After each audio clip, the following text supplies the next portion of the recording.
word today. This is a passage you don't even have to open up your word for, but I just want you to see the words anyhow. Turn to Psalm 23. Somebody ought to be quoting that already. But we're going to be looking this morning at Psalm 23, just one verse out of Psalm 23. We're going to be looking at verse 4, verse 4, verse 4, verse 4, verse 4. When you see what's in verse 4 and you know how you have to encourage yourself. David is writing and he says, "Yea, though I walk through the valley of the shadow of death, I will fear no evil, for thou art with me. Thy rod and thy staff, they comfort me." I just want you to look at the person on your left or on your right, wherever you have somebody there, and just look at them and tell them, "I ain't scared." Now, if you want to be a sedity, dignified church today, you can look at them and say, "I have a mental and emotional constitution in which I do not have any fear in myself." Or you can look at them like you really say and say, "I ain't scared."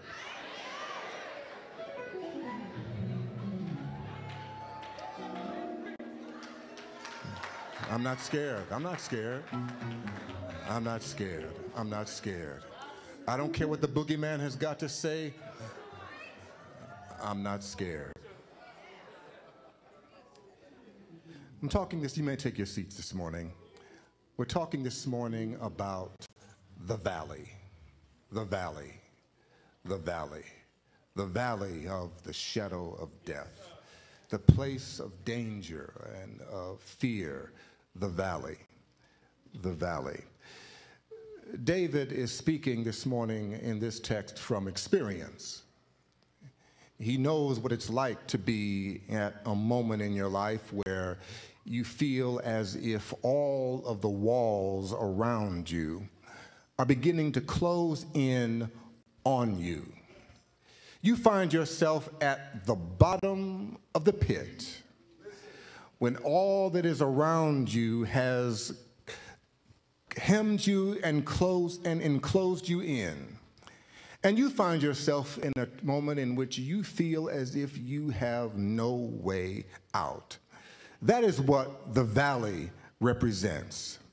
The valley is the place that is at the very bottom. A valley, you know, is a small ravine. It's a small area of passage at the bottom point of mountains that are surrounding it. It's a place where it's at the very bottom, where there is mountains and danger all around. The walls that are on either side of you are so high that they can't be scaled. And the valley that you are in is so narrow that you have very little room to move from the right or to the left. The valley is that place that because of the height of the mountains, there is darkness, darkness, darkness. For there is very little sunlight that can enter into the valley because it is blocked from every side. It's treacherous going, and it's treacherous, full of fear and surrounding. It is absent of light, and it is full of danger and peril. The valley is that place that is full of all manner of danger, both from animal and personal, both natural and predatory. In the valley, it is full of danger. It is full of danger. You are surrounded by times of darkness and times of shadows, and the way is treacherous. It's full of potholes. It's full of traps. It's full of dangerous and wild animals. It's the valley, the valley, the valley. You try to climb it, but you can't get up high enough to get over it. And there's only one way to move, and that is straight forward. The valley, the valley, the valley.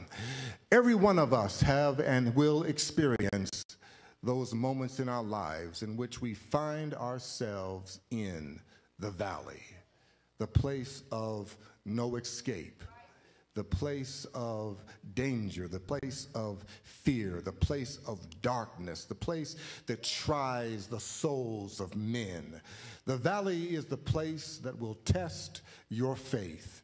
It is the test, it is the place that will test your confidence in God. It is the place that will test your endurance and your level of courage. It is the place that will cause you to generate and encourage yourself.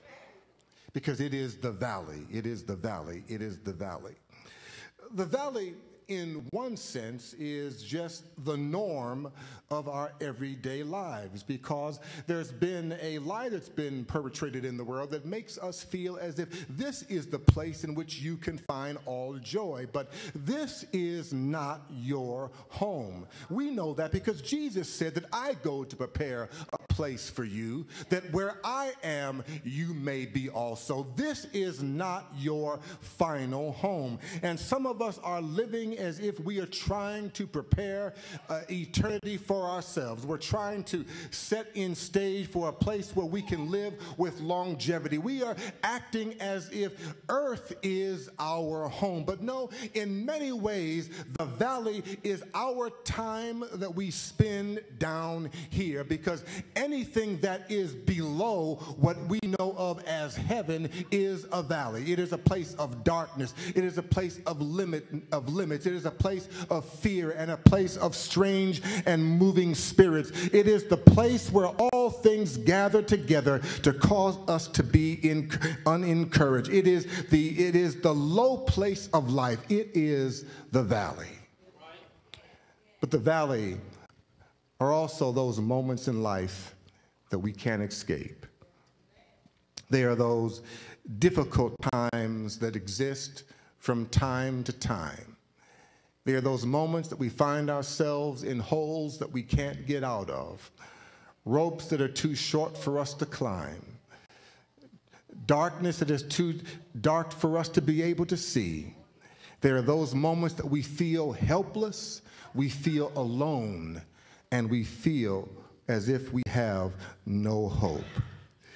David is saying for us, yea, though I walk through the valley, the valley that is of the shadows of death.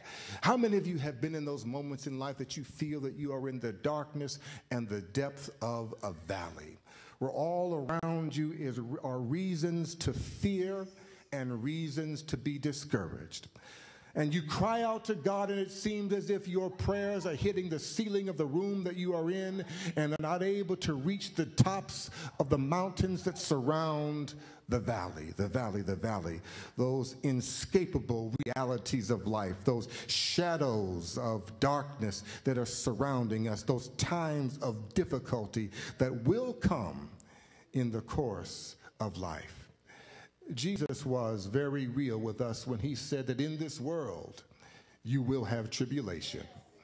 In this world are going to be times of difficulty. I know that they told you when you came down to the altar and began to speak with other tongues as the Spirit of God gave the utterance. When you went down in the pool of water, I know they told you that at that moment everything would be made new, that God was on your side, that you are more than conquerors in him that loved us, that every day of your life was going to be a day of joy, of wealth, and of peace, and of prosperity. I know they told you that you had the victory in Christ. I know that they told you that you are more than conquerors in him that loved us. And all of those things are true. But the one thing that they didn't tell you was that you were going to, at some moment in your life, have to experience the valley.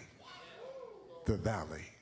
That time of darkness, that time of reality, that time in which your faith is tried, that time of testing, the time in which you seem to be all alone with yourself. Well, you're never all alone with yourself in the valley, because I can tell you there is one companion. There is one companion, the one that you won't want, the one who is always reminding you that seems as if all hope is lost. The devil is always there in the middle of the valley. Oh, how do I know that's true? Because he was was there with Jesus.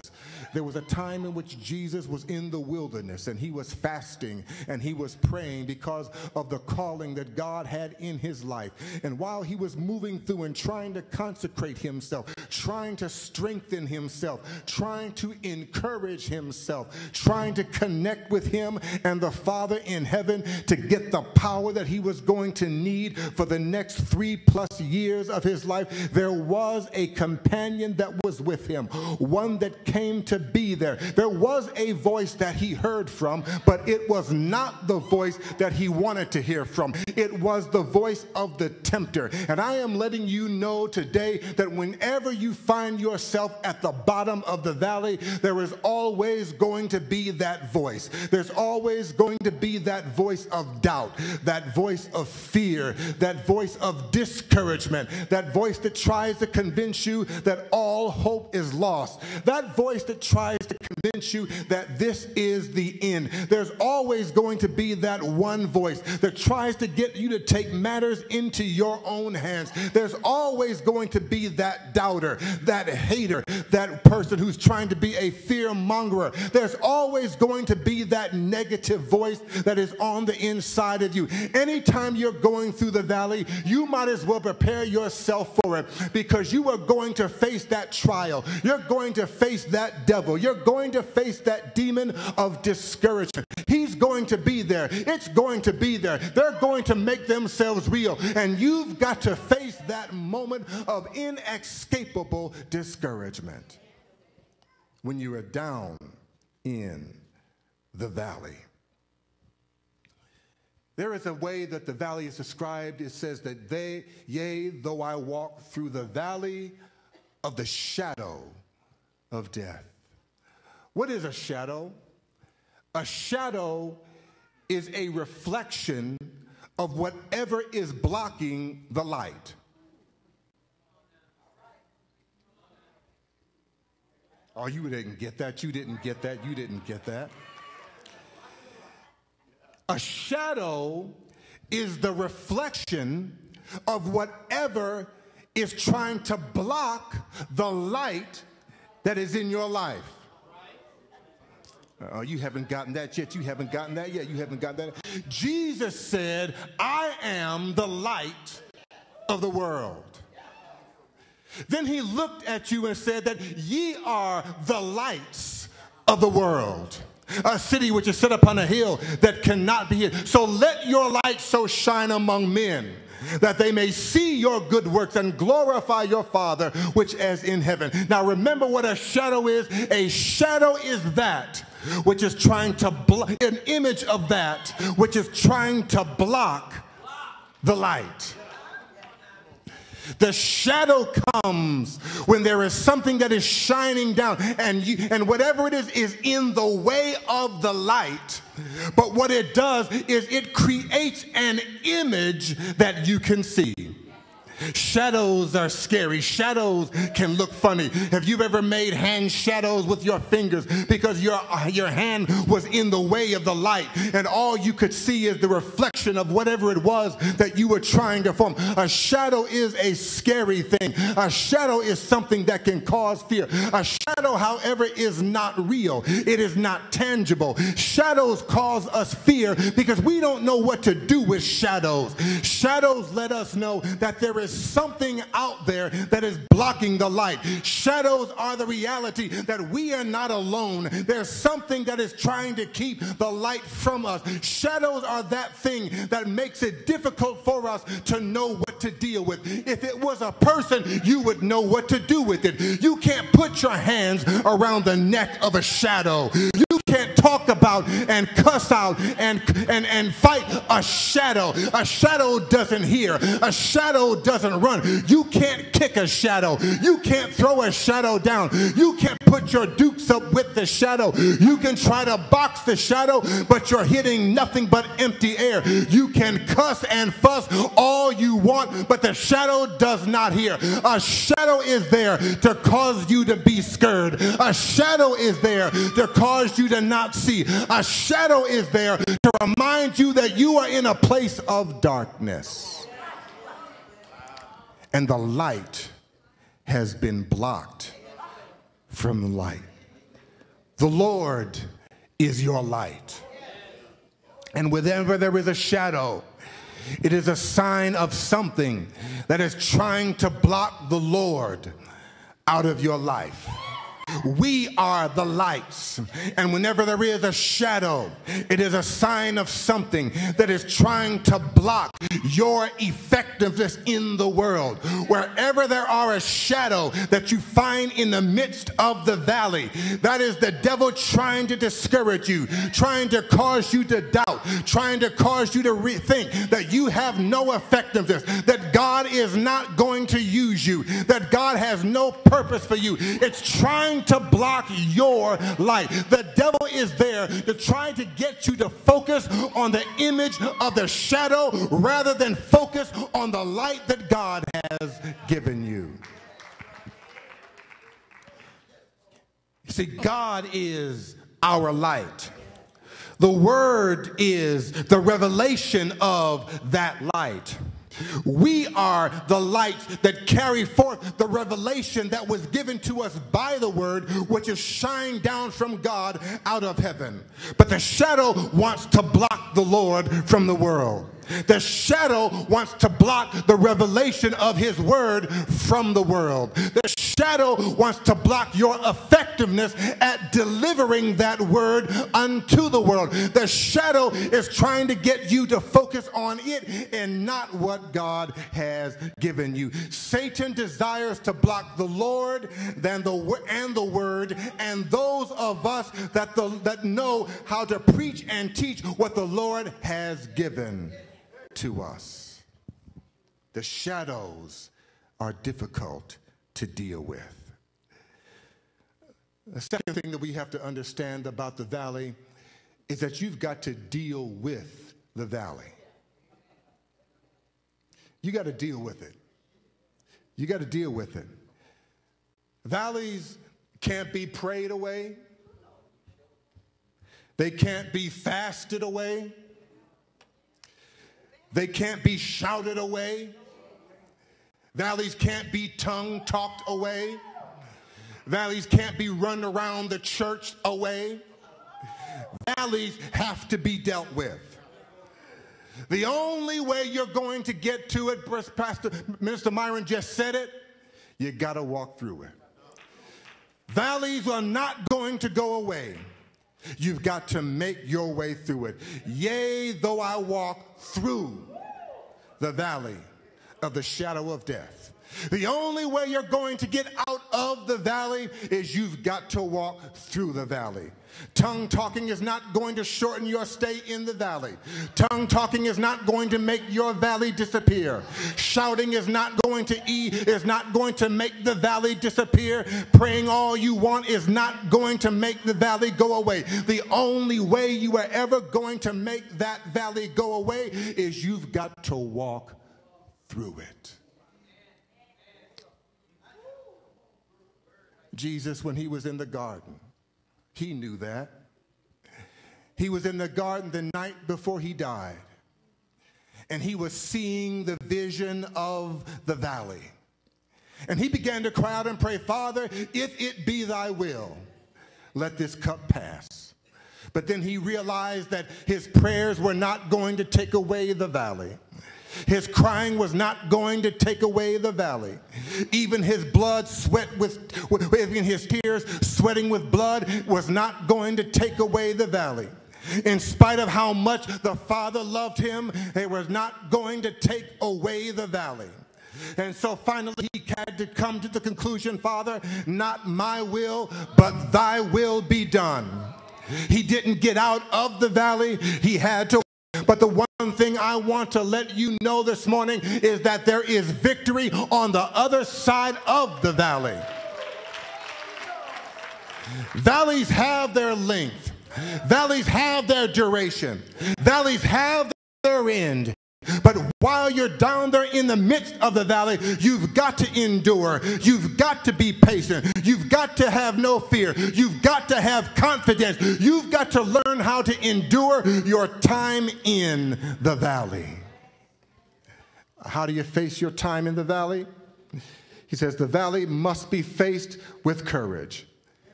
The psalmist said, I will fear nothing. But you've got to have the confidence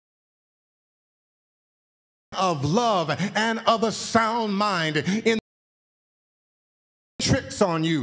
When you are down there in the darkness and the light is dim, your mind begins that sooner or later help is on the way. Sooner or later, if you just keep moving, sooner or later, if you just keep praying, sooner or later, if you just keep fasting, sooner or later, if you just keep tongue talking, sooner or later, if you just keep running around the church, God will show up. And you said, preacher, you just contradicted yourself. You said that tongue talking can't make the valley go away. You just said that fasting can't make the valley go away. You just said that running around the church can't make the valley go away. You just said that laying hands on can't make the valley go away. And I am absolutely right. They will not make the valley go away, but they will encourage you to make it while you're in the midst of the valley, while you're down there walking through the valley. You've got to pray. Prayer gives you the strength. Prayer gives you the confidence while you're down there in the midst of the valley. You need to speak in another language. Those tongues aren't for the valley. Those tongues are to edify you. While you're going through the bottom of the valley, you've got to start running around the church. Why? Because while you're running around, you're building up energy. You're building up stamina. You're encouraging yourself. You're showing your confidence. You're showing your resolve. You're letting the devil know that you will not be defeated while you're down there in the midst of the valley. If you just get your dance on, if you just get your praise on, if you just get your shout on, it ain't touching the valley, but it's touching you. And sooner or later, you'll forget about the valley. You'll forget about the shadows. You'll forget about the signs. You'll begin to be encouraged in the Lord. The shouting isn't for your valley. Your shouting is for you. Your shouting is to encourage you.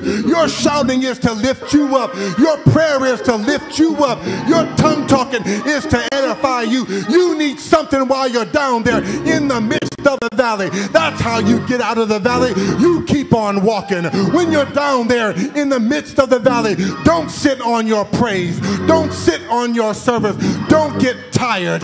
Don't give up. You just keep on working. That's what the psalmist said. He said, yea, though I walk. That means you've got to keep on moving. You see, when you are down there in the midst of the valley, something happens. It's a thing called depression. When you're down there in the midst of the valley, you begin to get depressed. And what do you do when you get depressed? You begin to sit and do nothing.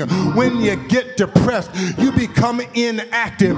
When you get depressed, you just sit around and start feeling sorry for yourself. But that is not what David said. While you're down there in the midst of the valley, don't sit down in the midst of your valley.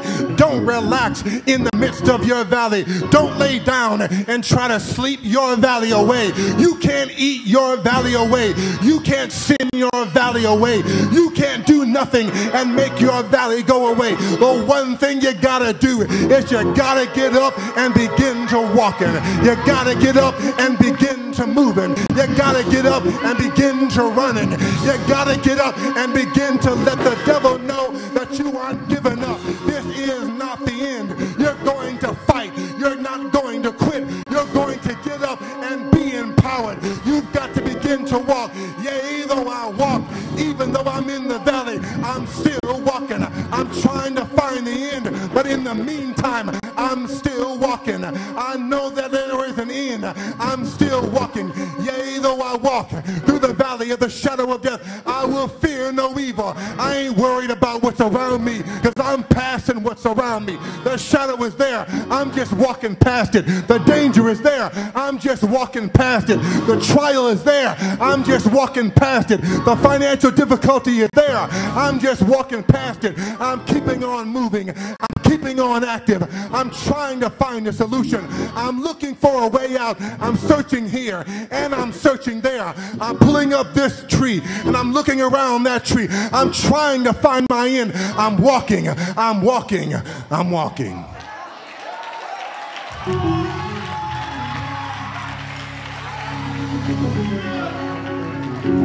But while you're walking, you got to be courageous. While you're walking, you've got to fear no evil. There are things around you that are trying to get you down, but you just keep talking. You just recognize that you've been given a power, that Holy Ghost power, that power that is a spirit of courage. The Holy Ghost inside of you gives you everything you need to be able to have the courage to walk it through. You've got to be resilient, because you've got to know that when you're walking in the valley of the shadow of death, if you have no fear, if you keep on walking, you will find out that there is somebody who was walking there with you. He says, yea, though I walk through the valley of the shadow of death, I will fear no evil. Why are you not fearing no evil? Because there is somebody who is with me. Who is that person that is with me? It's not the devil. Oh, he's there, but he's just a shadow. He said, thou art with me. Who is the thou? It is the Lord who is my shepherd. It is the Lord who is my caretaker. He is the Lord who is my waymaker. Thy rod and thy staff, they comfort me. That's how I know that the Lord is there. That's how I know that the shepherd is there, because they have the signs of the shepherd. Thy rod and thy staff, they comfort me. Well, what is the rod that comforts me? The rod is that long stick that is carried by the shepherd. It is a stick that is used to fight away the enemy. It is the stick that is used to fight away the wolves. It is a stick that is used to fight away the lions, tigers, and bears. Oh my. It is a stick that is used to cause fear in the enemy. But there is another purpose of the stick. Leviticus tells us that they had to count the sheep by the rod. The sheep is used to give an account. In the book, they had to separate their lambs for the tithe. And the way they separated their tenth that they were giving back to God is that they had to walk past the rod. And as they walked past the rod, they were being counted. The rod is to let you know that God has got you counted,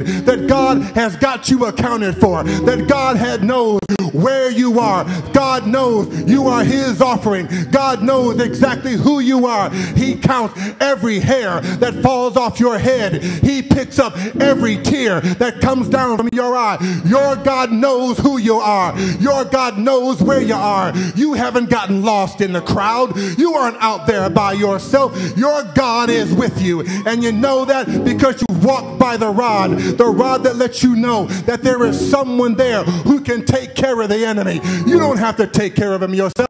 He'll take care of him with his rod. But not only is there a rod, there is also a staff. That is the shepherd's crook, that long stick that has the hook on the end and the little notch on the end. That long stick that as you're walking, as you're making your way, and you walk upon a hole, but you can't see it because it's dark. You're walking at a hole. You're walking at a ditch. You're walking at a pit, but you can't see it because you're focused on the shadow. The shepherd takes that hook and he puts it around your neck and he pulls you back in. Oh, your God has made a way for you. He's getting you out of danger. Sometimes we get distracted by the shadows. Sometimes we get distracted while we're in the dark. Sometimes we get distracted because we can't see where we're going. But there is a God in heaven who is always watching out, and he will not lose one of his sheep. Oh, your God promised that those that God has given him, he would not lose any of them. His rod is always there. Even if you fall down into the pit, his rod is long enough to reach down into the pit and pull you back out. Yeah, you may have failed. Yeah, you may have been discouraged. Yeah, you may have fallen down. Yeah, you may have given up. But the rod of God is always there to pick you back up again. That's what perseverance is. That's what it means to endure. That's what it means to never quit. That's what it means to never lose your faith. Whenever that rod comes down, you grab hold of it and you allow your shepherd to pull you up again. Thy rod and thy staff, they comfort me. They comfort me. And the reason why I'm able